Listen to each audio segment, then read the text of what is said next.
My next guest is Louie Moreno. I follow the same format, which is essentially starting with the life story, some experience, just so we can understand who Louie is, where he's come from, and then we move into the psyche. We start talking about some deep psychological, spiritual concepts. We talk about breaking out of our bubble. We use that terminology. We found several times in our life, we've talked about it, kind of pushing our limits. And at the same time, this concept of post-traumatic growth, where these things that harmed us or hurt us are the things that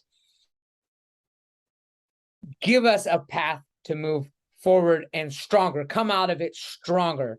And we also talk about death. We talk about the importance of looking at death. This is more of my concept. I start talking about my project, what I'm doing here. And we do call out for anyone who is interested in being a part of this. There's things to talk about. We talk about them here. If you'd like to join us, or even if it sparks the desire to have this conversation with your loved one, do it. Do it, because we go deep. We go real deep. The mental breakdown. All right, Louie Moreno, we're going to talk about a lot of things, I think, today. Generally, what I'm doing is talking about life experiences, and then we get into like the psychology, like, you know, some mental processes, and then kind of some societal issues. But we can go all over the place. I want to know where we're going, and where we're going is I want to know like how you got where you are now. I mean, when I left America, you were selling cell phones in a second-rate purple belt or something, and now you're this BJJ black belt, you know, fighting families of the people we were jockeying hard, all of us, you know, back in the day. And you're in law enforcement. You're like a special investigator or something. I mean, so a lot of stuff has come, and I want to get to that. A lot of the people who are watching the podcast are the people who know me, who know you, or know the game, who probably are interested in that. Maybe they have or haven't talked to you since then. I hadn't known about all of these accomplishments and like developments in your life. But let's first even go back prior and not start from then, start way back. How did you get into martial arts? Oh, wow.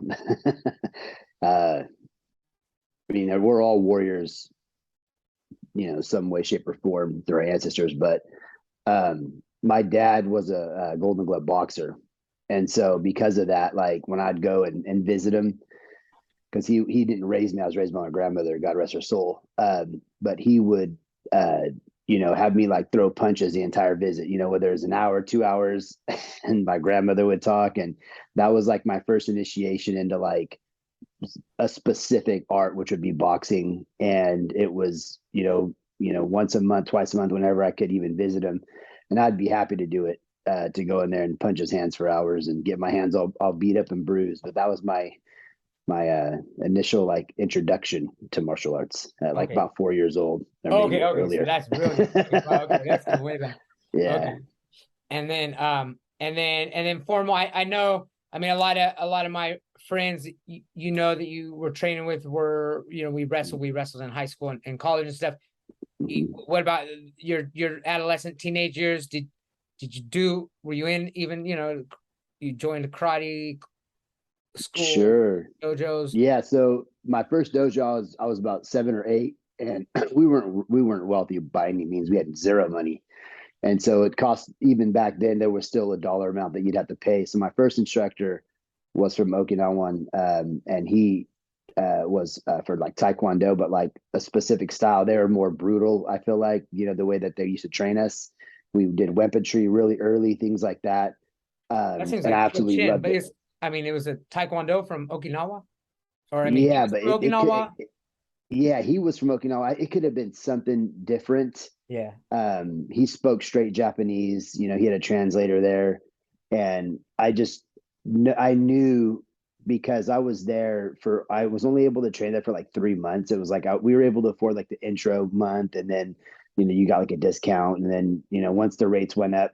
And it was interesting because when I wasn't able to train anymore and I had left, in that same time, like he had left, and I don't know what that was all about, but uh I still think about him, and to this day, just because of, even though we weren't able to speak the same language, the type of stuff, the type of initiation, like into like those plastic sheets, you turn them over, they have the little prickly things, and you have Yeah. to walk on it.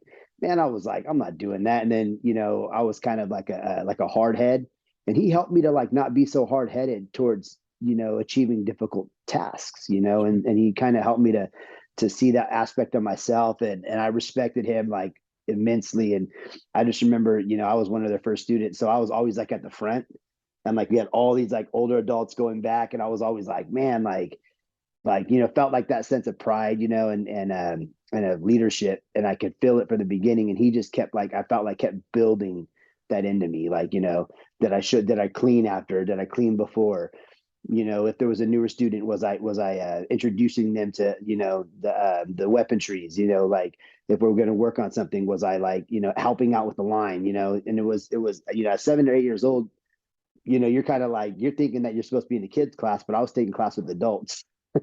Yeah. So then from there, then it just went to Vieira's Taekwondo, and Vieira is just a legend in Sacramento. Was a part of like the first UFC, and just a beast, Gracie black belt. But after that, my first initial step when I was 24, like 24, yeah, into jujitsu, was through Dave Terry, and he was a black belt under Hickson, Gracie at the time. Yeah, but that's So a yeah, that's lot of okay. years. Because yeah, I know. So yeah, I mean, I've rolled at Dave Terry's a couple times, but I think we first met maybe at Chuck's gym. I'm not sure. Is that where we first met? Is maybe? Yeah. No, I mean, was that after you? I know you fought Seth Walker. Was your first fight you won? That probably was before I met you. I don't. Before, And then, but before, maybe soon before. No, after no, that no, one no, is no, when I met no. you. No, I actually met you prior to my fight with Seth. Okay. Because I remember, they had me do a few events, like what we would consider back then, or what they would consider today, excuse me, amateur fights, is kind of Oh what I yeah, did. yeah. We'd have teams come over, they would match us up size wise, and we'd get in there and we'd exchange, and we'd fight, and then if we got the sub, we got the win, fight was over. Or we would go our 3-3s, and so I remember the first time I met you, man, we were out there running. I was like, man, who's this guy? I had no idea who you were. And I thought like my jujitsu was like the bomb diggity, baby, until you choked me out. In what? You Where did I get triangled me, bro. You tried? tried, like, I remember, like, you hit me, and then after you choked me, I think you could see this, like, that I was so surprised, and you're like, you put your hand on my shoulder, and you're like, hey man, I've been doing this for a while, and we both just started laughing. Well, yeah, I think I just got back from Japan, training, Yeah. AACC and stuff, and that that's 2005 when Japan was where it's at. Right. I mean, Tokyo, that was the mecca of MMA. I came back. Yeah, I came back. If I could have kept on that role that I was going, I kind of let up for a second. I was definitely I was kind of on a streak at that time. Yeah. So I mean, we have a lot of stories, our training, going down to Mixer or San Diego, LA, some of those fights, those car rides are intense. And then of course, Yes. even that one time we were Yes. just like, hey, let's go to Hawaii on the way back after my fight. That was just like spur Yes. of the moment, some intense stuff. Yeah.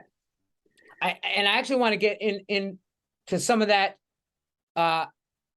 later when I talk about the psychological, like breaking out of the bubble. That's a theme I want to touch up. Mm-hmm. But let's get a little bit more life story. So that kind of brings you to the point again. When I left, you weren't excelling. You hadn't excelled that far in jujitsu, as far as I know. I mean, I didn't see you the day I left, so you may have already. I remember Brandon saying, hey, your boy got his black belt or something. And then I didn't even know who he's talking about at first. And he said, Right. so I mean, take me through Mhm. that kind of since I left. I mean, yeah, how did you rank, how did you climb Yeah. those? I mean, because yeah, you're kind of, oh, I pretty much retired from Right. fighting, and you Right. just took it up this next notch that Yeah. you weren't at that level when I Right. was there. So how did you? Yeah. I mean, there's two different ways I could tell this part, and there's the truth, which is brutal, and it's there's a lot of truth to that, and then there's just the easier path where it's not as brutal, but uh you know All right, well, it's it's so I'll just open it up. Look at yeah. when I was in LA, I would drive back and forth to pick up my grandma because she was sick. She was on some opiates and narcotics and things like that, and she had a lot of depression. And she had taken care of me my whole life, so it was not like I had to do it or anything like that, but like that was a part of my existence. Like that's exactly who I needed to be during that time, and I needed to travel the way that I did. I needed to take that time alone and be with her for those years.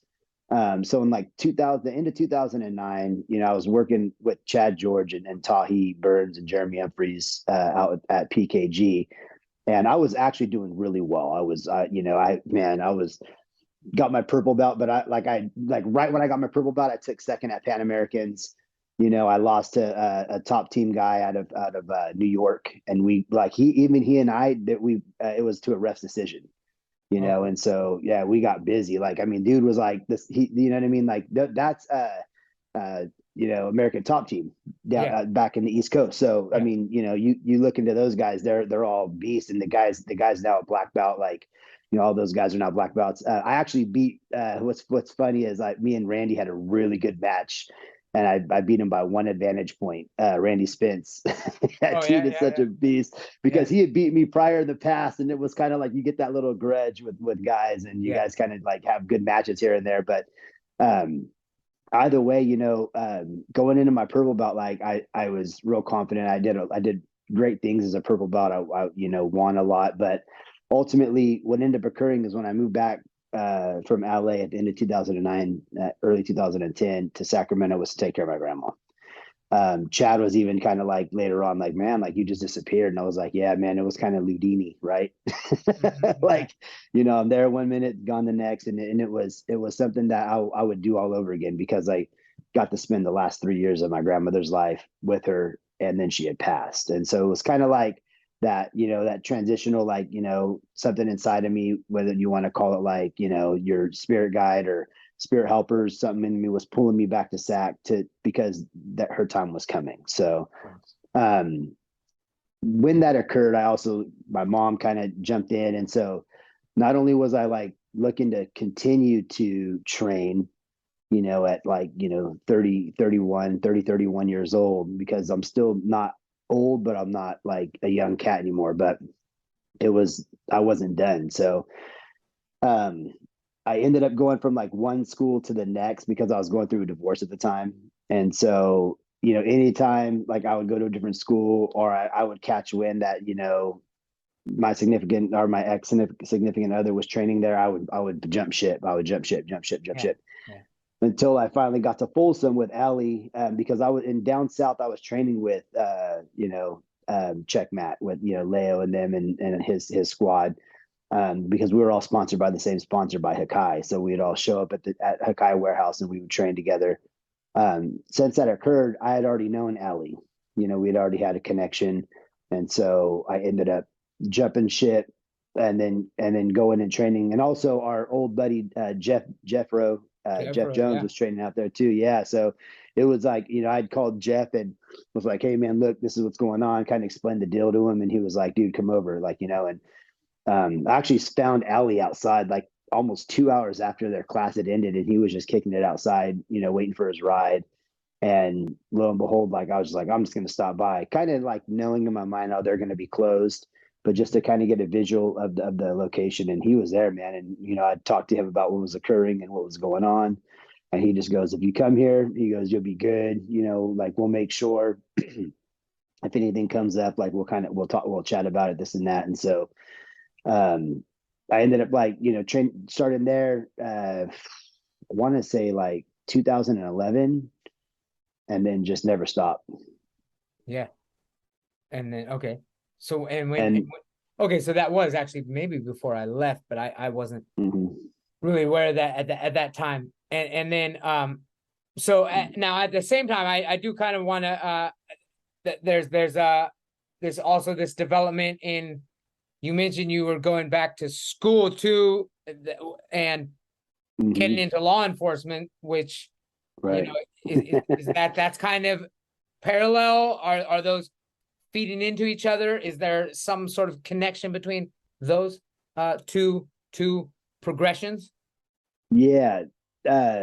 So interesting enough, you played a huge part in that because you had graduated from Sac State with your bachelor's in philosophy and things like that, and so buddies of mine that I seen being successful, like Chad when he first went out to LA, he was there for art school. Like to me, uh, you know, for anybody out there, you're looking at formal or self education. It's important to engage and introduce yourself to like new skills or new knowledge or new wisdom because it helps just with your own like ability to learn. Like we all learn maybe different ways. Like I learned by jujitsu, like okay, you put one hand here, swing the guy this way, swing him that way. That's the physical learning. The now you're hearing, you're acting on it, blah blah blah. Now with like education, it's like man, like you open these doors and you're like figuring out ways that you're able to learn and you're able to explore different aspects of life and things that you may not have ever seen. And you're like, whoa, like, okay, hold on. This is interesting. So school came prior. Like started going back to school because I wanted to go through my EMT program. And they have like these FISDAP tests that are just So what's absolutely EMT? horrific. EMT is Uh, emergency medical technician. okay, emergency medical technician. Yeah. That's like So the people on the in the bottom, ambulance. They show up, yeah, correct. Yeah. first responder, EMT. Okay, Yep. okay, Yep. So yeah, you got your first responder, you got your paramedics. So you go through EMT course, boom. Then you get accepted into paramedic school, boom. Then you go that route. all right. Definitely a fire route. I wasn't sure if that's the route I wanted to go. I just wanted to test the waters. Around that time is when my grandma had passed. The reason why I didn't go to law enforcement right away, which I probably would have went military, then possibly law enforcement, but I would have definitely went military if it wasn't for my grandma and my uncle telling me, that they would like to see me go a different route, which was great because I did that. And ultimately, it led me right back down the path that my grandma like slightly didn't want me to go down. At the moment, working, alongside, right now, currently at police contractors, and we'll leave it at that. But it's something where there's I see that there's a lot of growth within law enforcement. You can grow in good ways, or honestly, you can grow in bad ways, and that's like with any job that you take on. Mhm. But I totally look forward to being an asset and growing in the good ways for the community and whatever that looks like, and being, who I need to be in my career path in order to help and serve.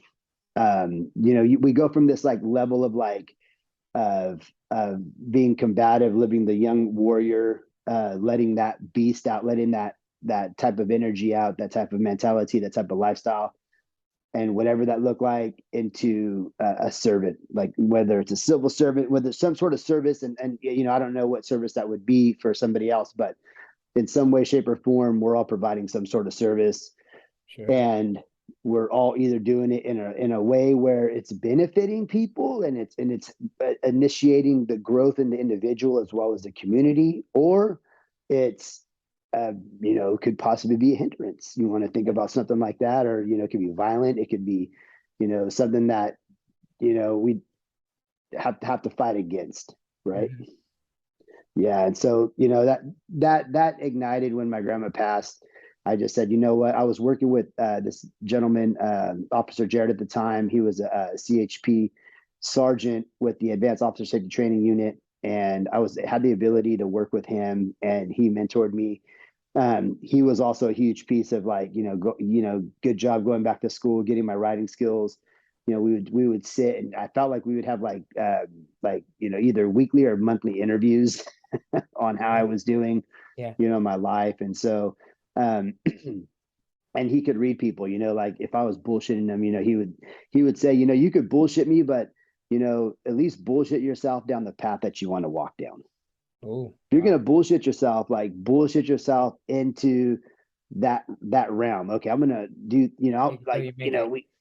yeah. Well, I mean, if you're actually intentionally acting upon taking a step towards a certain direction, whether it's like working in law enforcement, working as a nurse, just going to school just to figure out what you want to work towards, or military, or whatever, or you want to be a mobster, you want to be a gangster. Like, what steps have you taken, like to become that individual? And it's like, are you actually like at some point faking it? Are Sure. you initiating that true intention that, you're right, like goes from like you, and I don't even know if you'd be faking it if you really don't know how to fake it. Like, if you've Yeah. never climbed to that certain level or certain levels within a career path, like there's no way, I don't think there'd be any way for you to fake it unless you actually known someone that's worked in that field, and you've seen what they've done, and you have the ability to see it and be a part of it. Because if you think about an interview, like when you go into interview for a job or something, you think about, hey man, I'm going to go and interview for this job. They're going to ask you questions that have to do with the job, Yeah. right? And if you don't know how to respond accordingly, and someone else comes in and they go, oh, well, I know how to do this whole, like everything, they're Yeah. probably going to beat you out, right? Yeah. So yeah, so I mean, like, yeah, and that's and that's my own bullshit, right? Like that fake it till you make it, like um that, whatever, what would you call that? What would it be like? Fake it till you make it. Is it just like a meme or something? Yeah. No, I just heard. I Yeah, don't really like it. I mean, it's like I don't. Yeah, I don't buy into that is going to be work, but there is an aspect of in that it may refer to we are the master of our identity, and we can change, we can right, create who we are. So right, right, that has negative connotation, fake it till you make it, but there is an aspect of create what you want even if it's not actually real yet. So right. it's not Perfect. necessarily, Right. it depends how you take it. It could definitely be a negative con artist perspective, but that's what I was going for. It kind of sound like that Yeah, officer yeah, said when he was saying bullshit. Okay, you're gonna bullshit at least yeah. like Bullshit yourself into the right path. yeah, and hopefully you can catch on Yeah, up some catch up yeah, some steam. yeah. Maybe pick up something, get the ball rolling, and you're Right, definitely gonna right. have to do something real, but maybe uh that just that Sure. catalyst is that. Um I so love it. I love it. yeah, no, I mean, so you I know police officers I rolled around a lot. They'd always seem to come to Right, jujitsu classes, and right. like we'd always know when they were and why Hmm. they were there and stuff. But always Hmm. generally it was nice to have that good relation with and Right. nice to tap out a cop sometime. But so I mean, there were. Did you meet some at the gyms? Is that had Yeah. was So, Dan, yeah, boy, did I meet. Yeah, I mean, especially in LA, we had a few, you know, quite a few officers that I had trained with out there, like military officials, first responders, things like that. A lot of like real powerful, like marketing business individuals, lawyers, doctors, surgeons, um, gangsters. I got to roll with like some of the OG, like members of like, Rolling 20s. Like those guys were beasts. They leave the names outside, but like they would show up, man, and their lowriders, and we would train, and I would have a blast, man, and ultimately, I mean, like currently right now, it's something where a lot of the youth that I'm working with see what I do, and they see how I move, and they see, you know, like the type of steps I'm taking in my life, and what that looks like. And I could see them like becoming attracted to that. Like I had one young gentleman, that I worked with, that I had the opportunity to work with, who's now like a PJ. Another young man who's now going through What's a the PJ? academy, pararescue, Okay. military, Air Force, like special forces. He's a beast. Like, but got another young man, and he's currently just got accepted to the academy, and so he's going through his academy right now, and I'm really proud of him. Moving into that law enforcement route.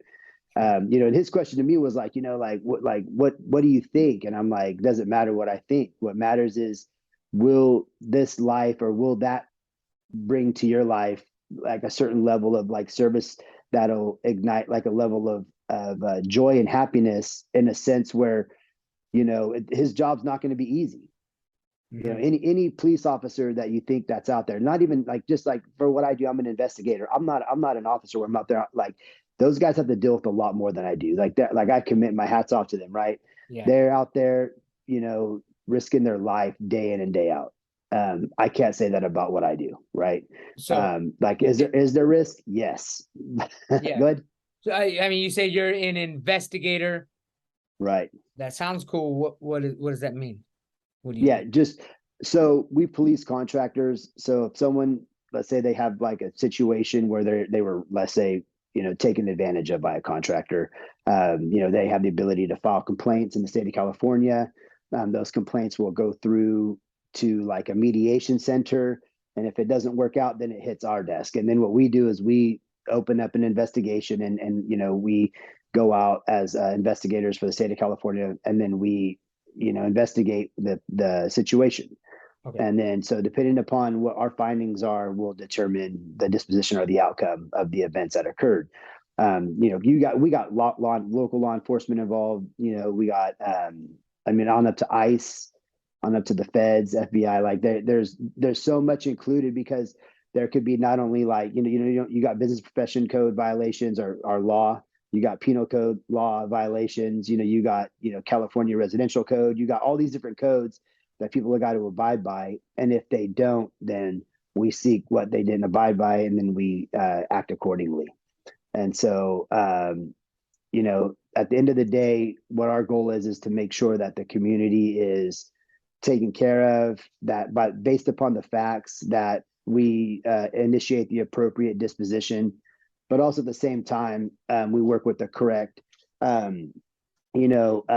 legalities that we can work with, in order to make sure that we're not overstepping our boundaries. Because you got these guys that are like, all they want to do is just push their power in. Well, in any situation, you not only want to like if someone like commits a crime, you're just like, hey, this is the crime you committed, this is the violation that crime is attached to, and then this is what that type of disciplinary action can look like. If it could be that simple, that'd be great, but instead, like, it's not. You got guys that like, they go out there, they commit a crime, and they only have time for their Miranda rights to hook them, and then bring them in, and then call it a day. But yeah, I mean, so that's in a nutshell what I do. I mean, in regards to my position, there's no glamour into it, but where I want to go is very different than where I'm at today. And that would be getting your own unit. Yep, I would say, yeah, if it's possible that and or work on getting enough accreditations and certificates and things like that, and then possibly growing, within possibly a different department, a little higher, doing like different types of security Okay. positions for maybe some higher ups. You never know what the opportunities are that are Yeah. out there, but Yeah. they're Sounds everywhere. big. Yeah. Yeah, Yeah. they're everywhere. And yeah, you mentioned, so the reason you didn't get into this earlier was because it would have been against your grandmother's wishes, right? Yeah, And you're absolutely and correct. and then and yeah, we're laughing because because I asked you this, but I have to get it, so it's not going to be a spontaneous. But what did you say? So I said, did you she just told you she didn't want to see you go into military, or Right. she told you that she didn't ever want you to, or Right. I, I mean, it sounds like you're Right, off the hook, but I right. mean, she didn't. She specified. I mean, she said, Right, right. So yeah, she said never. She was like, "Don't, I don't ever "Oh, want to see you like in the military or working in law enforcement oh, but because see," and like physically see. So that that's where that's that's where my mind, that's the I'm like, that's so. you're So are you? yeah, Yeah, are you? I guess my question is, do you feel you're still honoring her wishes? I mean, we're all spiritual beings. I don't see necessarily yeah, people able to peer down on us, but in some form or another. Are right, you? Do you yeah. feel guilty about it at all? Honestly, if if I didn't see what I see and also see the different ways that people are being appreciative and thankful for the help that we're providing, I would actually maybe slightly feel guilty. But because of the type of responses I get from consumers that are able to see, at least, even if they don't get their money back, they're able to see some sort of justice. Yeah, To be quite honest with you, I feel like, and I feel that she would 100% be on board with what I do with my life and my career at this moment, sure. and she would be pushing me to become better at it, to study more, and to just become more efficient and effective in the job that I'm doing for the community. The type of service that I'm providing. Yeah, absolutely. It sounds like. I mean, it sounds like. I mean, you mentioned some things in the office, but you're out in the field too. Mhm. I mean, you often. I mean, you're going out there, but they're not. These aren't like there could be fraud cases or something, but it's generally not. You're Right. not confronting, hardcore criminals per se. Or are there situations that you feel could get a little? I mean, what kind of people? What kind of? I mean, these Yeah. white collar people you're dealing with, or are you dealing with some No. shady? Yeah. Some Yeah. I there's mean, I'm not going to call them anything because that's not my position because everybody's different. yeah. What I will say is that we deal with a different, diverse group of individuals. You're talking from guys that like have millions of dollars to guys that are maybe in debt $1 million and trying to get money in order to pay some sort of gambling debt off. I don't know, Okay. but Okay. either way, we deal with a full disperse of individuals, and it just comes down to this. Every situation is extremely different and should be dealt with as such. And can you walk into a bad situation? Yeah, I think I was the first investigator in years to be bit by a dog. Oh, And so it was like, yeah, it was like one of my very first like site visits. I go into this lady's house, and the dog, he's I feel like he's just being playful, but he gets a little bit rough and kind of like growls on, and he, yeah. I felt his fangs come down and clip I pulled my hand back and it clipped my knuckle, and it just ripped my skin open. And so, at that point, I asked the lady to put her dogs away, which she did gratefully. But can other things happen? Yeah. Can someone possibly pull a gun? Yeah. Can we go knock at a door and an altercation take place? Yeah, but that's why we have different things in alignment, that we would utilize different resources in order to make sure that we have witnesses in place in case something ever does occur, and we, would need to defend ourselves accordingly. Sure. So yeah, it's absolutely something where we want to make sure that we're doing things the right way, so that we keep ourselves clean in the clear. And ultimately, if we're not in the clear, then of course we would have to answer to whatever that looks like from our higher ups. Yeah. You know, Yeah. So yeah. so that like when you go on to the when you go onto the scene, I mean, you've obviously got the martial arts training and background. I think there's an unspoken. I mean, there's more. There's multiple people would go, or you're going by yourself. If you So approach yeah, somebody. no, like so if I'm gonna go knock at a door, then I may bring somebody else with me, or I may keep them on the phone, something like that. But I mean, Okay. I mean that's common sense. But we do have our statewide investigative fraud team, our SWIFT unit, and you could look that up on YouTube. You can see what they do. Don't really like need to hide any secrets. We're out there. We were on 60 Minutes.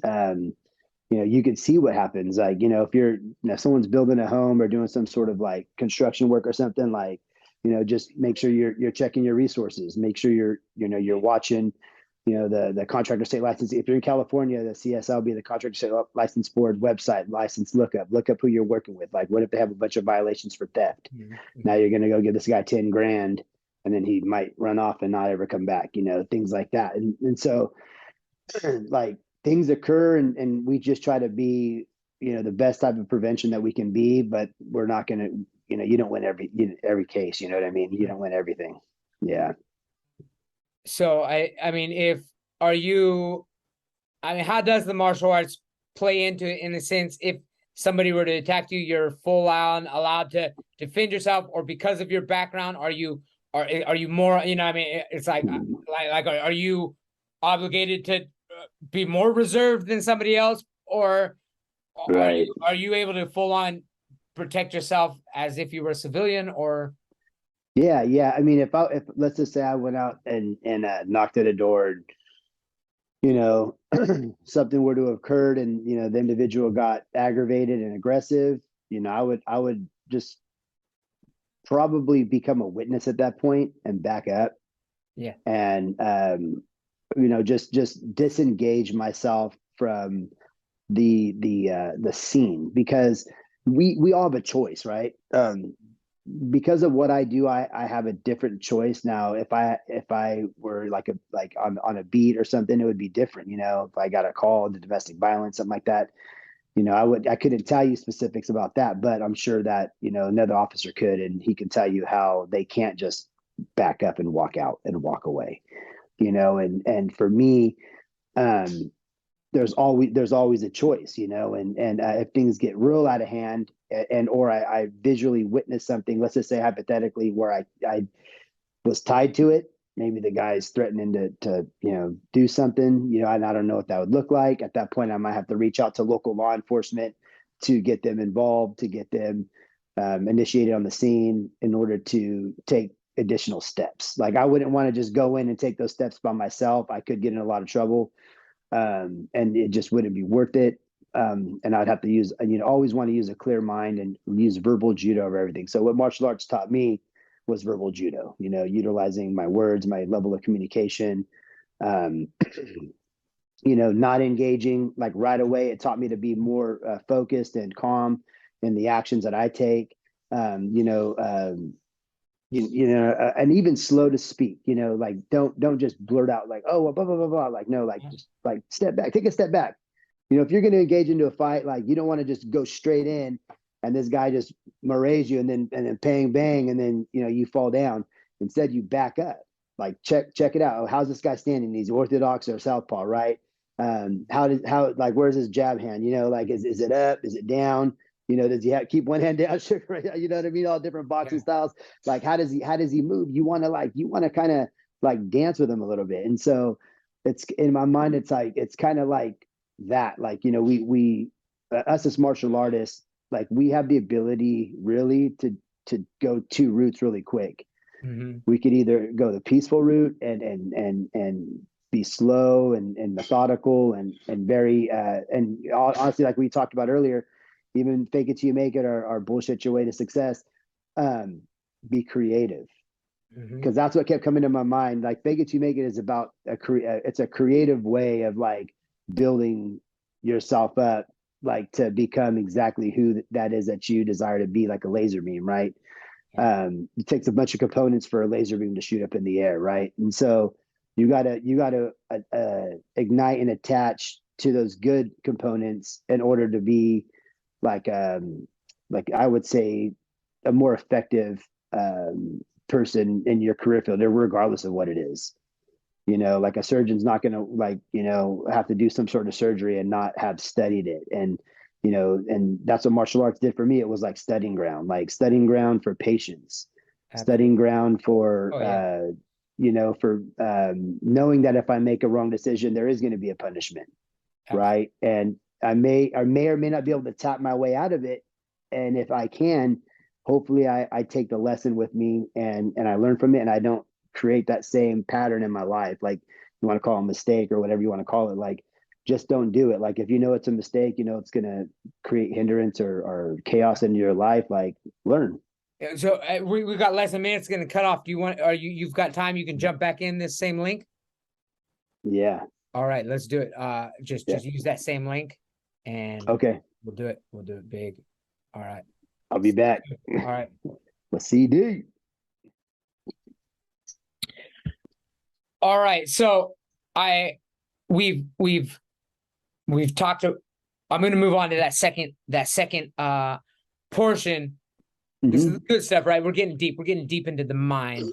And this is where it gets more like mental processes. I want to take this time to share. A lot of people who know me know this story.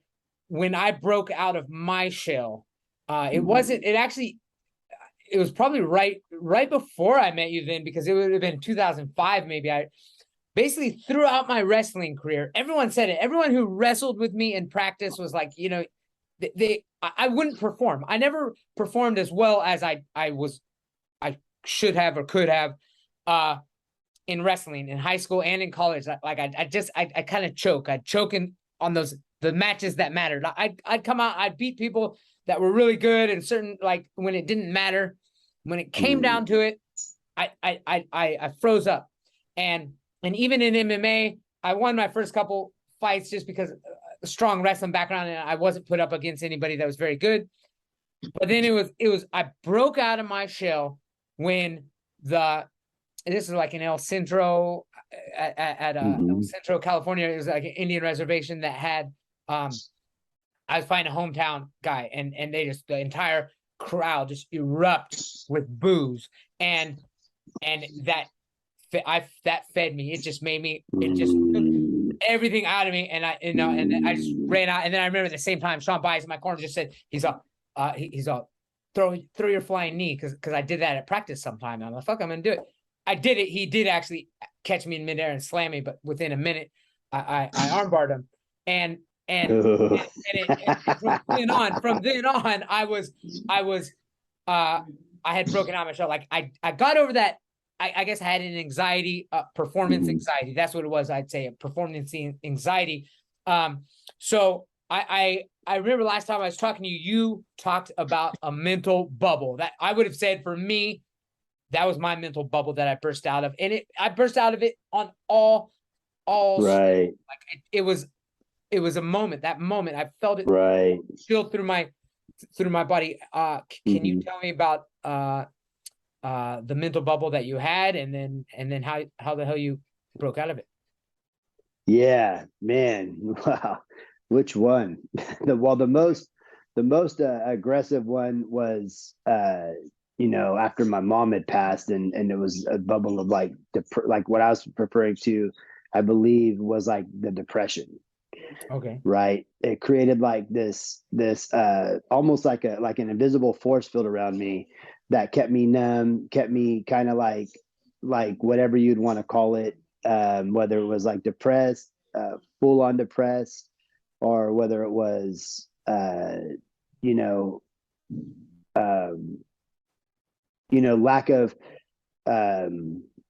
of motivation to just maybe live. I don't know. You know what I mean? And so, we could all like find ourselves in these like specific. So did you say this is like 2009 or something? Or this is probably no 2016. Okay. 2016. So it was real recent, and it lasted until 2019, and it was just a consistent, kind of like back and forth between me and this depression, or whatever you want to call it, like lack of happiness, like not motivated, whatever. But like it was recognizable, like in the end of December, or I'm sorry, in December, the end of 2019, in December 2019 is when it kind of like all like became reality. Like, hey man, like if you continue down this path, these are the joys and the glories that you could look forward to, and there weren't many.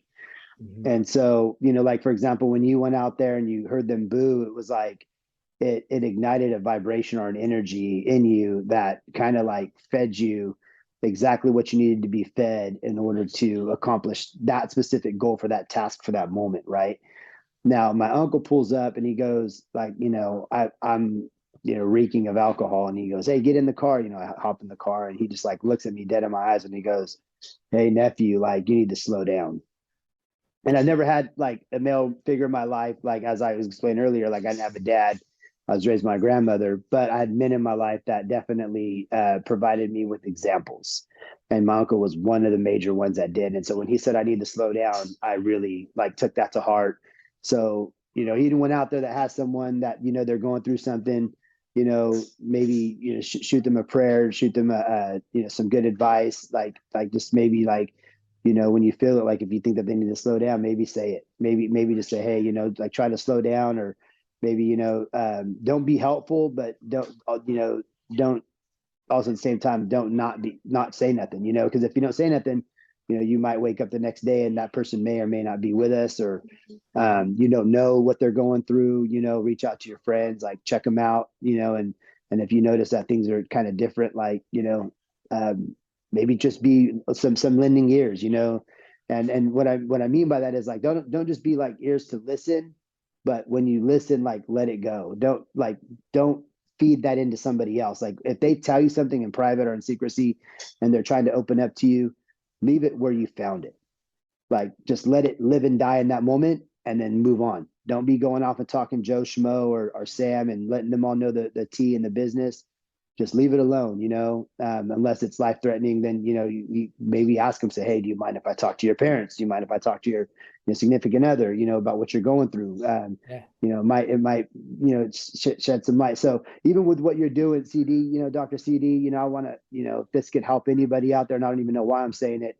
I pray and I hope that this would go in a good way, and somebody out there that would need to hear something like this, meaning someone that may not be depressed, but someone that knows someone that's depressed or knows someone that's in trouble, because we all do. Be of service to that individual, like help them to know that you're of service, but of the right service, like the service that's going to like keep them, not being this like public board of like depression, because some people are afraid to open up because they think that once they open, that it's just going to keep spilling and spilling, and people are going to see them or perceive them differently. So, Yeah. let them know that, you're not there to be that person, that you're there just to be someone that's of service, that will listen and let it live and die in that moment. So I'm glad we went over a lot of the life experience prior. I didn't realize that occurred so recently, and I'd say even before or after. I mean, you had already did that. What else was going on at that time? I mean, you were improving through jujitsu, and you were back in school, and you were already working in the towards law enforcement. Actually, I mean, of course, you just admitted you're drinking. I don't want to put you on the spot, but I mean, where were you at that point? Yeah.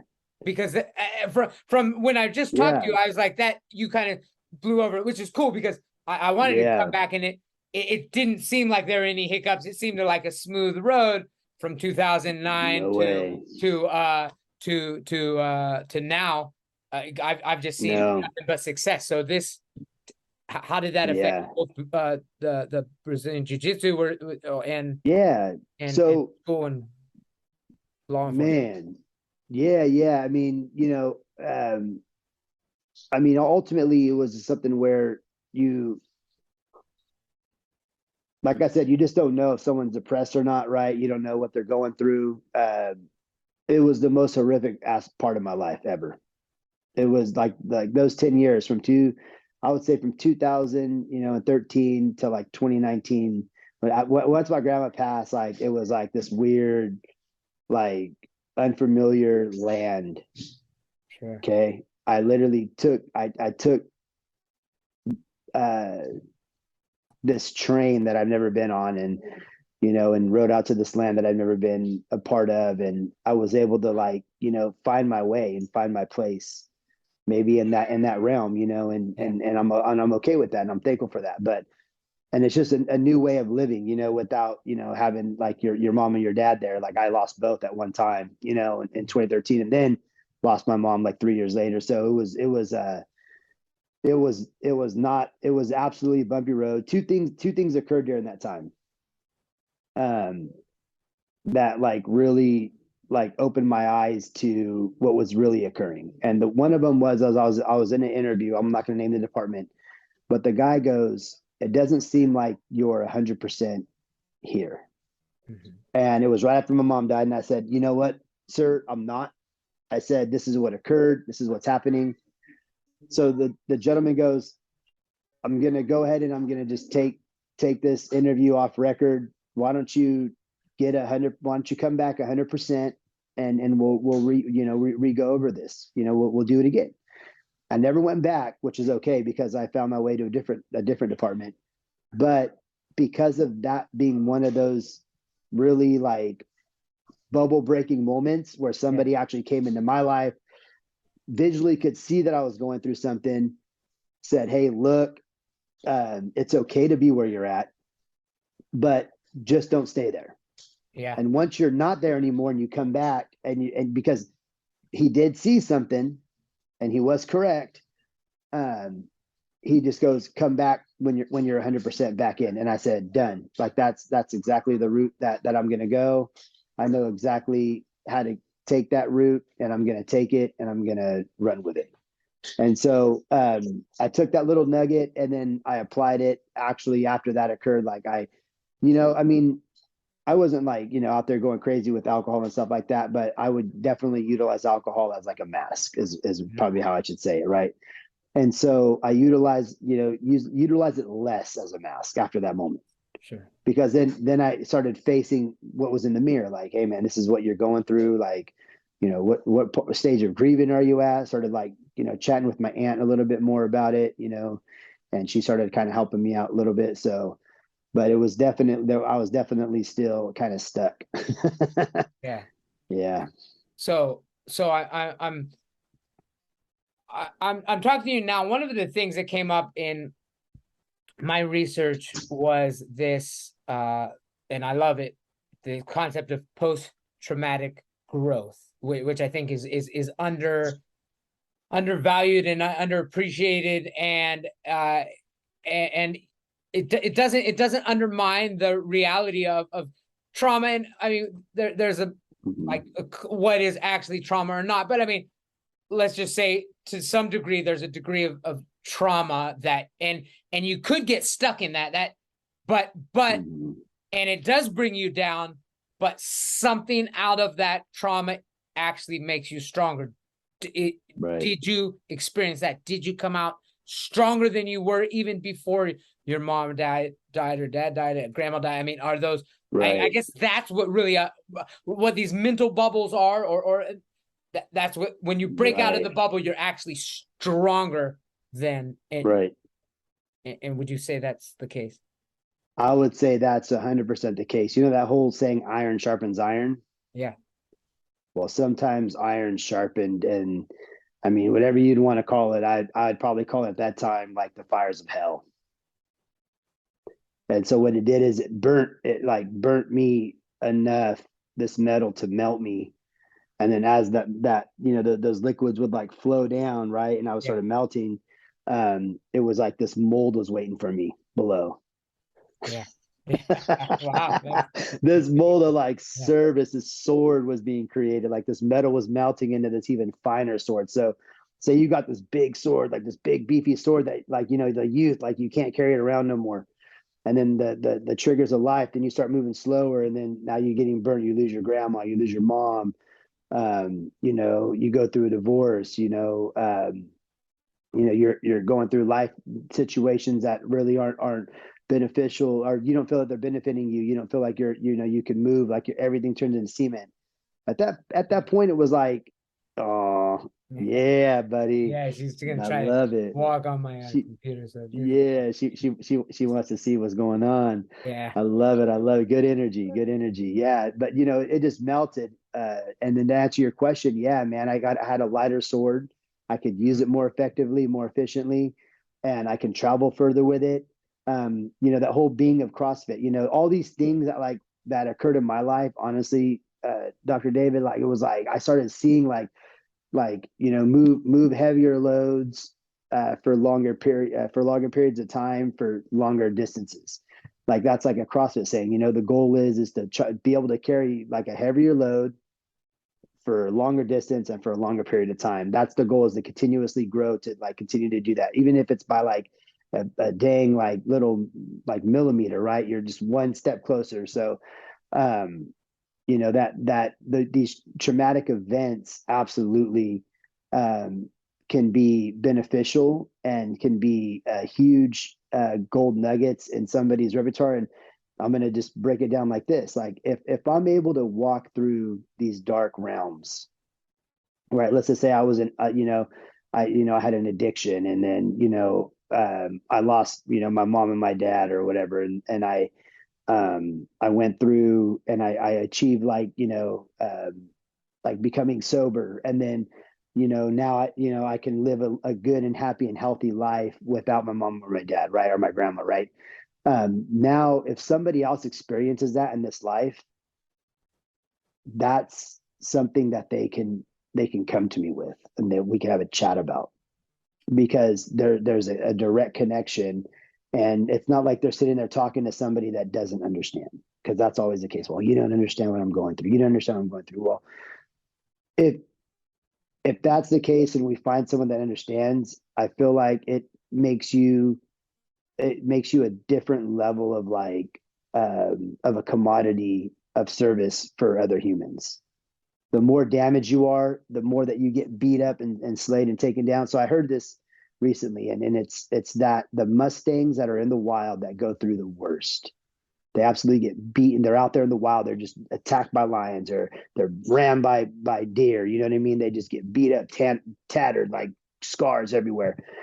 These hunters go out there, they find them, they bring them in, these cowboys, right? They bring them in, they to their herd, their Mustang herd, and they tame them. Why? Because that they know that worker horse, because of all the scars it has, everything it's been through, it will run 30 miles an hour into war, into battle, with flaming arrows firing at it, and not miss a step or a beat, and it only gets stronger as the battle comes nearer and draws near.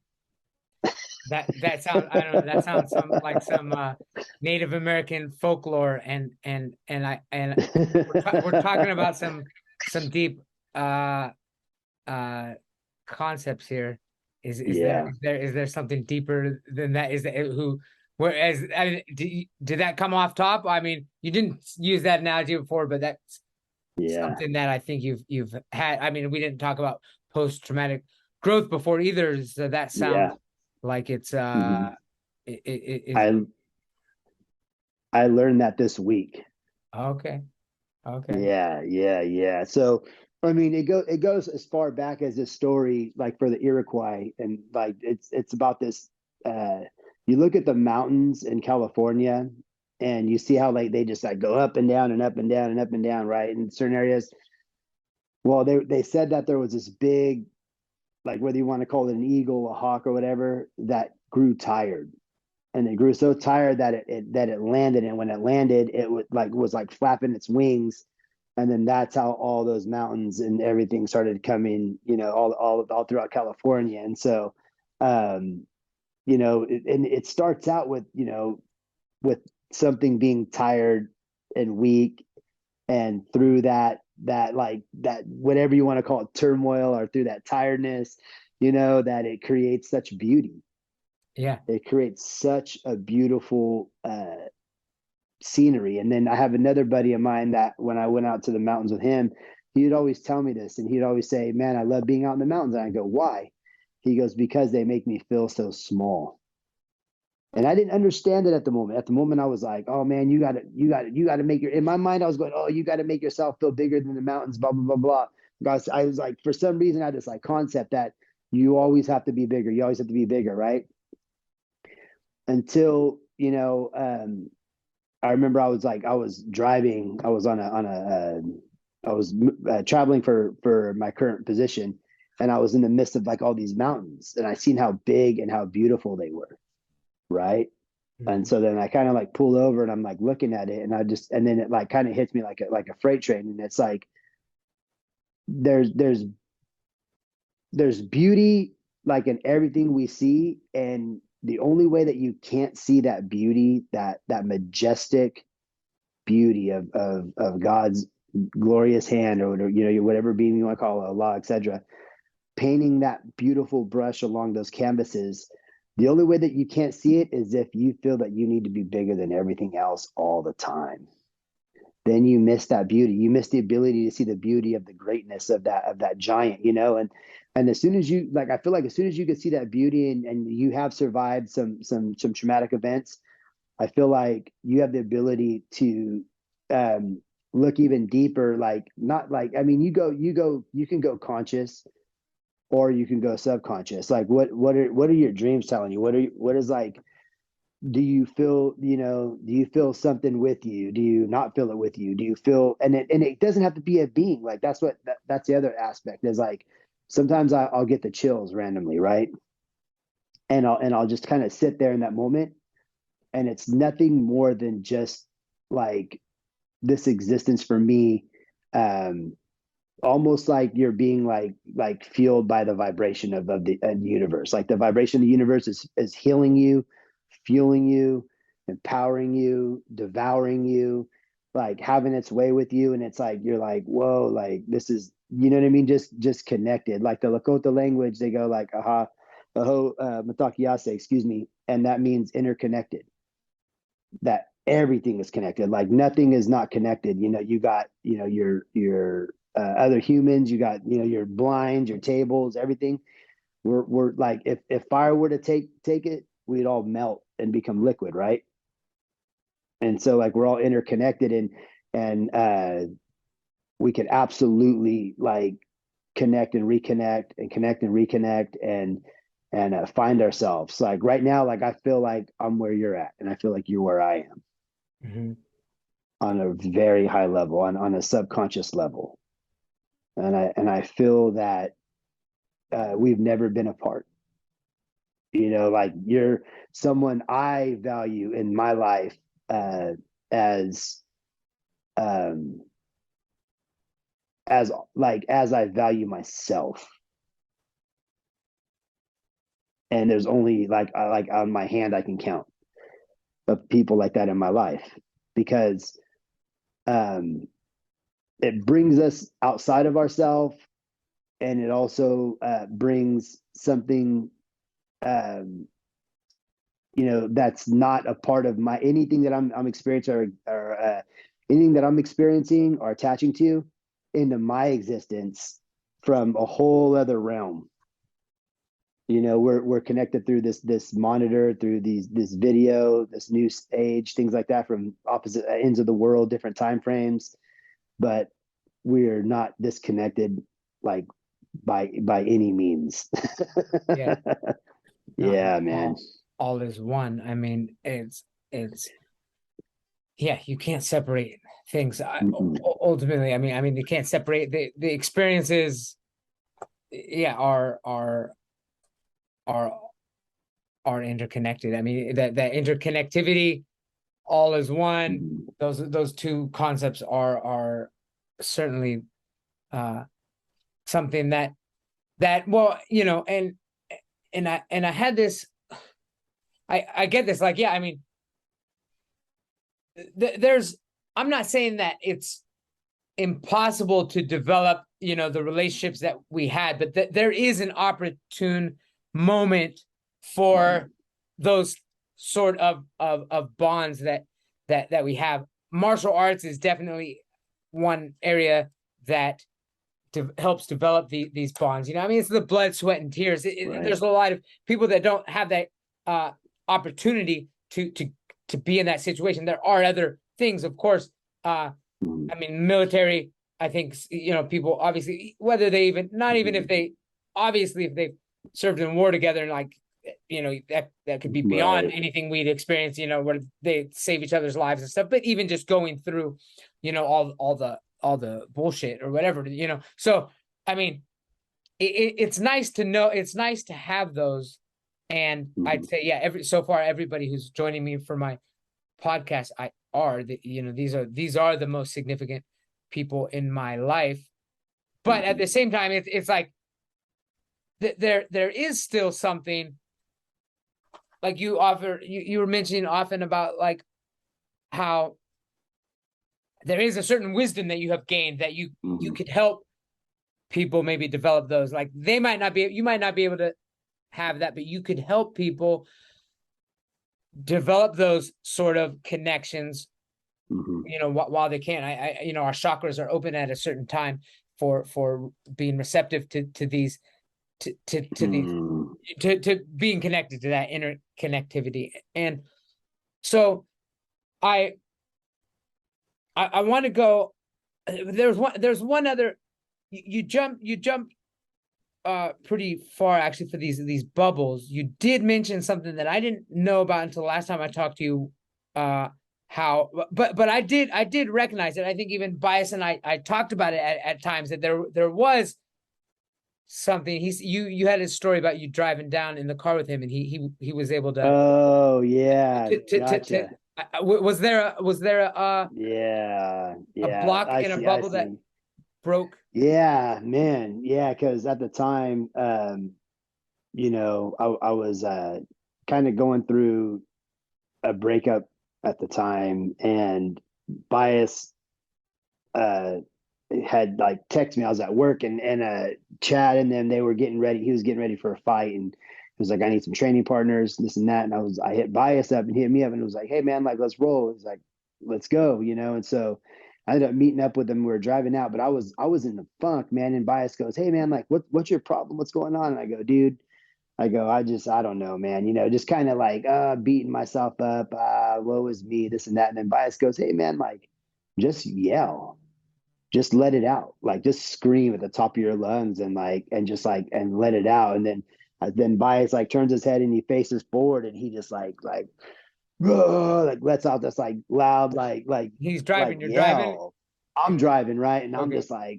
I'm like, oh man. And I remember like I could feel my hands like gripping the wheel, and I'm just like, I let that that's like loud yell, man. I didn't stop until like I had no more in me, right? And then I did it again, and then that was like basically me breaking free out of like that funk that I was in. And then at that point, like we just had a phenomenal trip, like, and that happened like kind of early on, about 30 minutes into the trip. So it made the other, like what, like 4 hours or 5 hours, like that much better, and Yeah. it's like, but I would have never gotten better if I never had just taken the opportunity and just yelled and let it out and burst, like you said, like burst that bubble. And honestly, like it awoke something inside me that I have the ability to heal, Yeah. and best of all, heal myself, Yeah. and in a good way, instead of like sitting there and like sitting in that funk, like, let it out. And I mean, it could come from yelling, could come from, going and taking a boxing class and just punching a bag really hard. It can come from running 4 miles, 5 miles. Like it could come from, jump roping, push-ups, sit-ups. Like you just want to let this energy expand and let it out and get you out of that funk, man. But yeah, that bubble, it could be an absolutely like detrimental and honestly like life-threatening place to be if it's the wrong one that you're in. Yeah. And are there any bubbles now? You have any bubbles going on? Always, always, honestly. I now use them as resources and guides. Oh yeah. I mean, yeah. So I mean, I like do we ever get rid of them? I mean, I don't know. I don't know like what, I mean, I call it a bubble. Someone else might call it something different, but Yeah. the way that I see it is it's like this like organism, and there's all these like electricities like coming off of me in it, and it's like there's like millions of them like kind of going all around, and it's always changing, always evolving, and it's something where it allows me to gauge like, okay, am I, I mean, as simple as like, is my diet on point, or is my thought process in this area, conducive to my lifestyle, right? Are the things that I'm hearing, are they sounding the way that I want them to sound in order to stay, who I am today, and then also become who I'm going to become tomorrow? Is that consistent with what's going on? Because people could say, 1,000 different things. They can like point out that they didn't do their laundry, so now all hell breaks loose. They're they're gonna go and they're gonna go throw a shopping cart on the ground. Somebody sees that, or something like that. Like if I see something like that, it's like, I hope whatever's occurring with that person, or if, like, let's say you're on the road, right? You get cut off. First thing, boom, road rage. You want to go and fucking, excuse my language, you want to drive up and smash them off the road or something, blah, blah, blah. No, man, I actually hit my brakes and back up like another car length and let their energy get that much further away from me. And then once it is, I go, wow, whatever they're going through, get them to their destination safe. Yeah. And that's why I stay in the bubble that I'm in versus them getting in front of me and their electricity jumping off on me. And now you have a situation where you got gunshots going off on the freeway. Yeah. Right. Yeah. And so, I mean, now different stories, like, there could be different circumstances, things like that. Like, I get it. Someone, does something, they flip you off or something like that. How do you know that they don't have some sort of like disorder? Yeah. Right. And that's kind of like what comes to my mind too, is that, like, what if they had a disorder? Or the fun. I mean, you've been in situations where, exactly, that if exactly somebody would have done the wrong thing, or could have set you off, and they didn't know what you were through. Right. Yeah, no. And that's, and rightfully so. And I'm thankful for all those people that may have seen me going through it and that shot me a prayer. Yeah. And just said, hey, God, take care of that young man, or, take care of him and make sure he gets home safe, or whatever. And I did, I made it home safe. So, much appreciation to if that ever occurred. And thanks, and I don't know if it did or not. Yeah. But if it did, I really appreciate it, And so, yeah, man, that's definitely, it could get, I mean, if you have any other questions on how we can go deeper, I'm sure we can. Yeah. Well, I want to touch in, you were talking about two things. Are you still free? We've got 7 minutes on this. We'll be coming back after that. Yeah. All right. Whatever you want to do. Yeah, I don't want to get cut off in the middle, but 7 minutes is enough to hit one more topic, and then we're going to talk maybe about, we'll get into death on that last one, but Gotcha. But I want to talk more about some of these spiritual experiences, sweat tent or something. I've been hearing a lot more about them. I mean, obviously I'm familiar with the sauna, and I believe cutting weight is, man, that's I mean, that's got to be the most intense thing. It's not, people don't understand, like, that's you're like, you haven't drink water in 24 hours in there, and you're taking breaks to run with a plastic bag and then jump back in there. I mean, it's the worst thing. And anybody who has ever cut weight and talked about how hungry they were is a bitch, because I never thought about food. I never thought about food. If water wasn't like, if you weren't like, I just want to punch those heavyweights in the face that are like, they've never been thirsty. Like, oh my God. But that's not what it's about. In the, I mean, are they physically, like, I mean, are you a bitch if you leave the tent, or it's a tent, or they build it out of mud? Or yeah. So it's they called it a lodge or an inipi. And the beautiful thing about the Red Road is that everyone's on their own journey. Whoa, it's a red road. And yeah, so the Red Road is the native road. Like, the Red Road is a good road. Like, like people think about the blood of Christ, right? They think about like red, cleansing, purification. The Red Road is for all humanity. It doesn't matter skin color, race, anything. Any native out there will, I hope and pray that they would see it the same way. But that's how I see it, is that it's for everybody, right? We're all human. We're all on this path. My uncle says it best, and he's a Viking, and he's also one of my Native American elders. And he says that we all come from a tribe. You got your states, your tribes, your chiefdoms, right? You got all these different types of communities that lived in the universe, in this world. And so, but we all started out on the land. We weren't just born and poof. We have all these like churches and buildings and temples built, things like that. Maybe not. I don't know.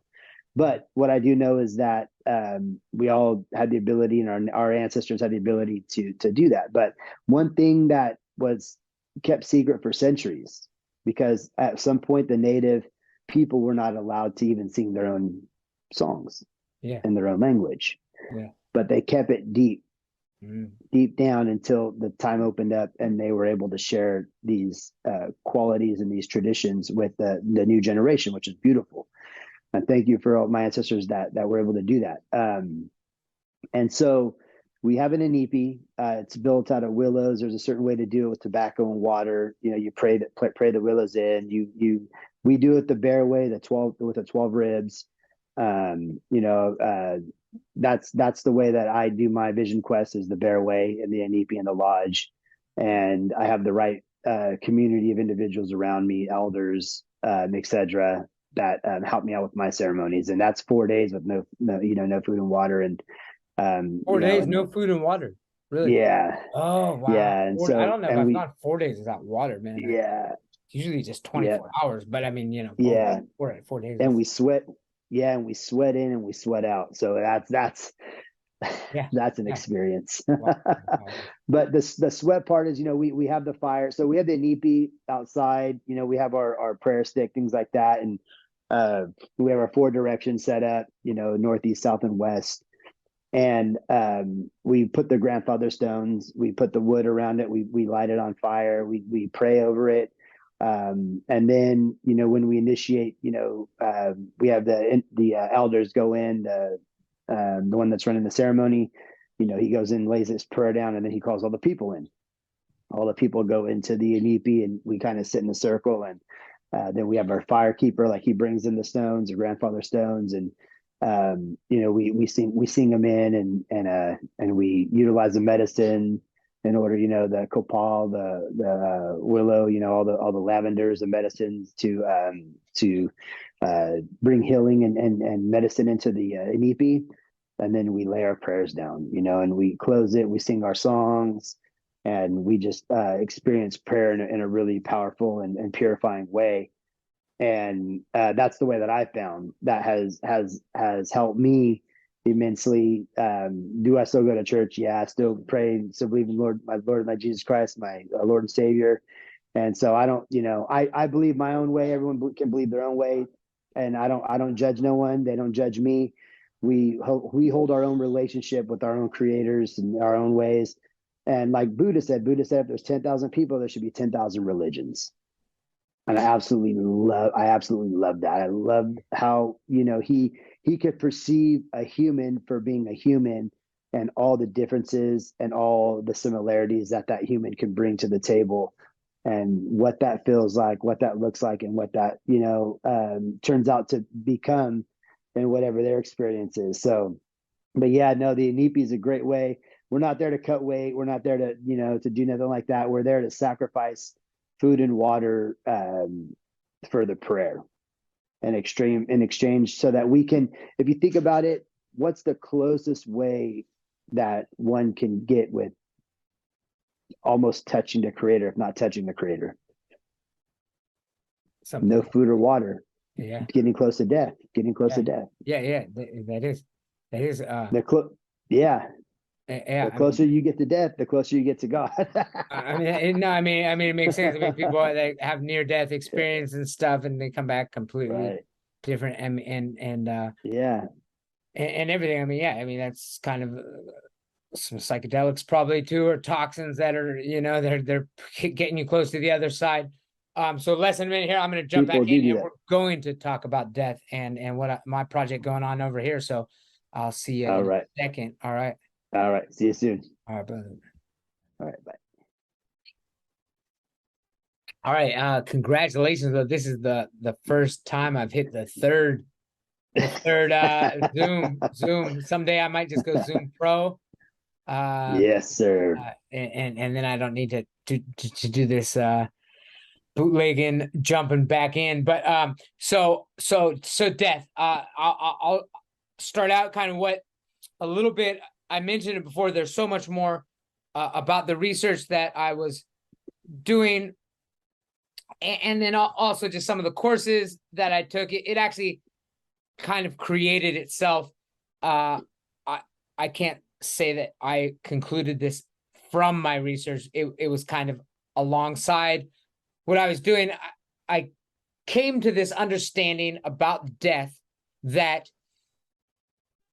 I know I want to die here on my land, and like I'm already like looking at spots, and I just want to be able, I want to consciously go. I think at one point in my life I I wanted to like go in my sleep. That's what, peacefully for sure. But I was like, I kind of want to be like aware. I want to like make the decision and kind of time it, like I can decide, just like when we're really sleepy, we can stay up a little longer if we need to. We can't stay up forever. You're gonna just crash out, and probably shouldn't be doing it when you're driving, because eventually you're gonna pass out. I mean, I've taken like naps when I'm driving, and it's like 1 or 2 seconds, 3 seconds. But anyway, and like intentionally taking them, seeing how long I could just get a little snooze, and that's dangerous. And that's what I'm saying is that I want to, but I want to choose when I go to sleep. So I've never crashed driving, luckily, and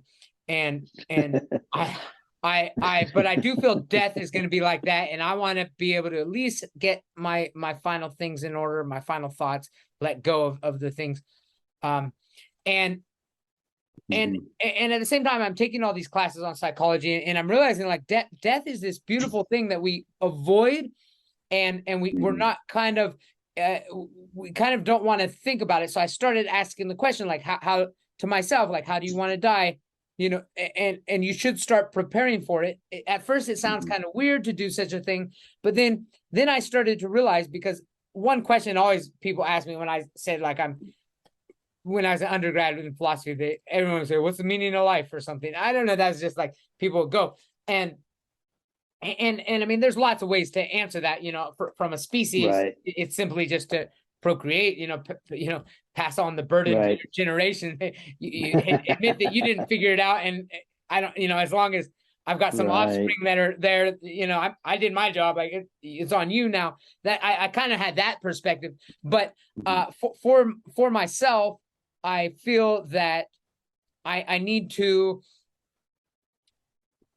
basically live in accordance with the way that I want to die. It seems so obvious to me now. And it actually came with the question that I asked about what people don't want. And then one of them is to not die in a hospital, yet the research showed that like 70% out of Americans do die in a hospital. So I'm thinking like, how could how can you have such a specific desire about such a significant life experience? Because I look at death as a life experience, and it's your final life experience, possibly the most significant life experience since your birth. Like, yeah, we just sort of like leave it up in the chance, like, whatever, I'm going to die someday, I don't care. But I don't believe that. I think that people are copping out. I don't think they're willing to face the idea that they are going to die, and they do have a preference. Like there are, and I noticed this, I'd asked this question, and if you set the scenario right, actually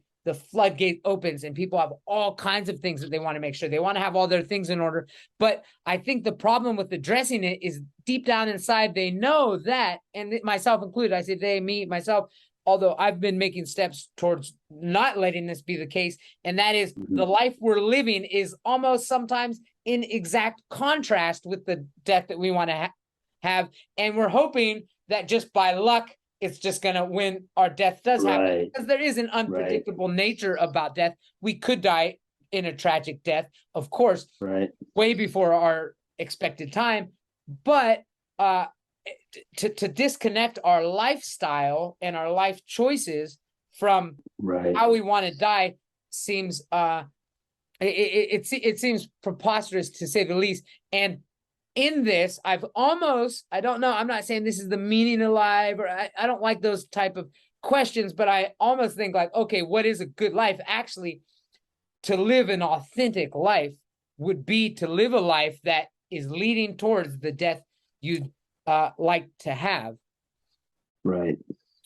So I mean, that's a little bit about like that's kind of those concepts have come up from my courses that I was taking, but I was always applying. Like when I was taking my classes, I'd always like just kind of shuffle through what I liked and leave Mm, out other parts. And I had a lot more control. That's what I like about a doctoral program. But like literally my whole entire career, like I mean, my whole academic, there's always like I'd be writing stuff and like sometimes I'd write it wrong. My professors would tell me, or teachers, and they say you can't do it like this, or I was like analyzing a poem in the way that it meant to me at that moment in my life, and they'd say that it was wrong, and it was very right. discouraging.